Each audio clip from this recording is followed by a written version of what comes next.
So, one of the questions that makes up about 50% of my Arma video comments. Is he fighting AI or humans? Now, this got to me thinking this week that many people are maybe judging Arma and the worth or enjoyment of the situation based on if you're fighting AI or human players. Now, I prefer the term AI to bots, as bots sound like training targets and AI suggests a more well-defined enemy, which in Arma is true at least most of the time. In Arma, I primarily play Invade Annex, which is a game mode designed by a guy called Rarek. Now, it continues to be adapted and reworked by some of the guys over at Ahoy World, and it is, in my opinion, the most enjoyable way to play Arma 3. You are tasked with basically clearing out a designated area of the enemy, destroying a communication tower to prevent them calling in air support. And once this is completed, a new area will spawn on the map and you must relocate to attack it.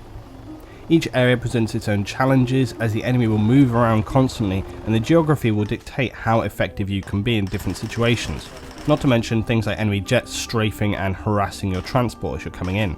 So why do I choose this game mode of fighting against AI to something more PvP based? The answer is pretty simple. I don't play Arma for PvP. Arma is more of a military simulator than anything else, not a real life sim, but it tries to at least give you a more hardcore experience than the more sort of arcade shooters.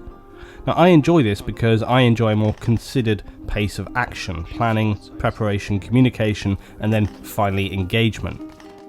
Mainly, I play Arma for the teamwork. Working with other players in Arma is generally a great experience, and people moving forward doing their job and role is something that has deteriorated more and more in public arenas and mainstream titles. In Arma, especially on INA, your only focus is to destroy the enemy AI and clear that occupied area. This gives a united objective for everyone on the server, meaning you get less dicking around and more PTFO. Granted, it's not always perfect, team killers and people sitting crying because they're taking a little bit of fire and never going to disappear, but it's still overall a much better experience. It also gives you the opportunity for several less ground pounding actions. You can take a pilot role and transport players and equipment, running logistics for the team. You can be a CAS pilot providing air and ground support for the rest of the forces, or if you're lucky, you might be granted godlike powers and Zeus some real-time enemy reinforcements against your own team. Playing against AI is not a simple task as you may think either. It's certainly not shooting fish in a barrel.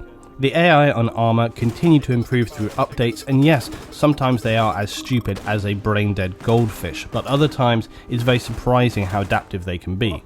At anything under 800 meters, the AI are a genuine threat and will often hit you right between the eyes.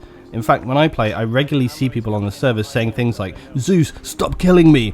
But what they're actually saying is that they think a human admin is controlling AI and unfairly killing them through PvP. You can do this, but it's generally absolutely not the case. When I am often on and people know I'm Zeus, they'll often say things like, "Lutin, stop shooting me with that jet." I'm usually not, I'm usually somewhere else doing something. But the thing is, the AI is sometimes so good in Arma that people think it can't possibly be AI. In fact, even I sometimes am like, is that another admin, or is that really the AI? It catches you out. And as I said, sometimes they will just stand there and let you shoot them, and you're like, really, guys, come on, really?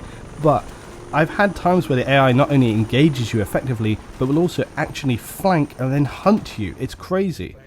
Anyway, it's beside the point. For, the most part, the main reason why I enjoy playing Arma is, as I said previously, it's for the teamwork. It's also just really cool to watch jets flying over you, airstriking a position that you have designated and called in, or tanks rolling down a hill to clear the enemy, destroying everything on the way.